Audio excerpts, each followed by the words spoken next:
আচ্ছা, একটা সিরিয়াস বিষয় নিয়ে কথা বলতে আমি ভুলে গেছি। আমার একটা স্ক্যান্ডাল ভিডিও, অনেকেই ভাবতেছে আমার স্ক্যান্ডাল ভিডিও ছড়িয়েছে। সো সিরিয়াসলি ওইটা আমার না। আর ওই মেয়েটা মানে যার ভিডিওটা ছিল সে বাংলাদেশিও না। সে হচ্ছে মানে তার সাথে আমার অনেকটা চেহারার মিল, বাট একটু যদি ফোকাস করে দেখা যায় তাহলে বোঝা যায় যে এটা আমি না।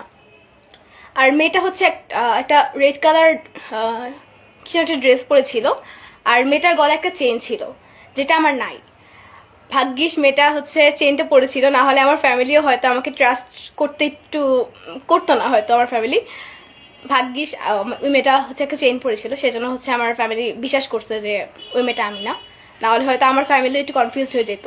যাই হোক, কারণ মেয়েটা ফুল ফেস দেখা যাচ্ছে না। অনেকেই হচ্ছে এটা ভেবে আমি হচ্ছে এটা নিয়ে অনেক আগেই অ্যান্সার দেওয়ার ট্রাই করছিলাম, মানে ভাবছিলাম যে অনেক আগেই অ্যান্সার দিব এই কোশ্চেনের। বাট আমার হচ্ছে মামাতো বোনের বিয়ে ছিল। সো কুমিল্লায় গেছিলাম, প্রায় 10 দিনের মতো থাকছি। সো এই বিষয়টা আমি ভুলিয়ে গেছিলাম।